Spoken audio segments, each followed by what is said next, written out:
ഒടുവിൽ ഹമാസിന്റെ അടിത്തറ ഇളകി. പാലസ്തീൻ ജനത ഹമാസിനെതിരെ തിരിഞ്ഞതോടെ ഹമാസിനിനി നിക്കക്കള്ളിയില്ല. 2 ദിവസം കഴിഞ്ഞാൽ മുസ്ലിങ്ങളുടെ പെരുന്നാളാണ് വരാൻ പോകുന്നത്. ലോകം മുഴുവൻ പെരുന്നാൾ ആഘോഷിക്കുമ്പോൾ തങ്ങളെ പട്ടിണിക്കിട്ട് കൊല്ലുന്നത് ഹമാസിന്റെ സ്വാർത്ഥ താൽപര്യങ്ങൾ മാത്രമാണെന്ന് തിരിച്ചറിഞ്ഞ് പ്രതിഷേധവുമായി മരണം മുന്നിൽ കണ്ടിട്ടും ഹമാസിനെതിരെ ജനം തെരുവിലിറങ്ങി.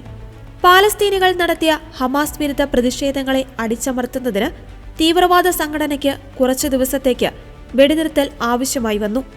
ഇതോടെ കരാർ ലംഘിച്ച് ഇസ്രായേലിനെ പ്രകോപിപ്പിച്ച ഹമാസ് വെടിനിർത്തലിനായി ഇസ്രായേലിനോട് അഭ്യർത്ഥിച്ചു.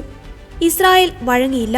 ബന്ദികളെ തിരിച്ചയക്കാതെ ഒരു വിട്ടുവീഴ്ചയ്ക്കും തയ്യാറല്ലെന്ന് ഇസ്രായേൽ അറിയിച്ചു.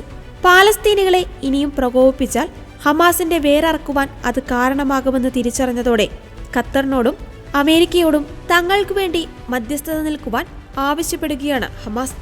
ഈദുൽ ഫിത്തർ വേളയിൽ വെടിനിർത്തലിന് പകരമായി US പൗരനും ഇസ്രായേൽ സൈനികനുമായ എഡാൻ അലക്സാണ്ടർ ഉൾപ്പെടെ നിരവധി ബന്ദികളെ വിട്ടയക്കുവാൻ ഹമാസ് തയ്യാറാണെന്ന് ഇസ്രായേലിനെ അറിയിച്ചു.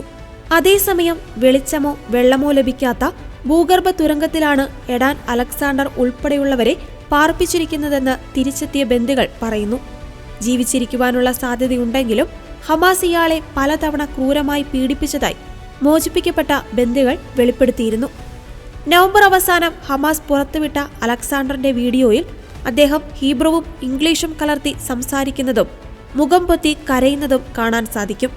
ന്യൂജേഴ്സിയിലെ ടെനാഫ്ലിയിൽ ഒറ്റയാൾ പട്ടാളക്കാരനായി സേവനമനുഷ്ഠിച്ച് വരികയായിരുന്ന അലക്സാണ്ടറെ 2023 ഒക്ടോബർ 7 ഗാസ അതിർത്തിക്ക് സമീപം വെച്ച് ഹമാസ് തട്ടിക്കൊണ്ടുപോയത്. അമേരിക്കയിൽ നിന്ന് ഹൈസ്കൂൾ ബിരുദം നേടിയ ശേഷം ഇസ്രായേലിലേക്ക് താമസം മാറ്റി IDF-ൽ സേവനമനുഷ്ഠിച്ച് വരികയായിരുന്നു ഹമാസ് തട്ടിക്കൊണ്ടുപോയത്.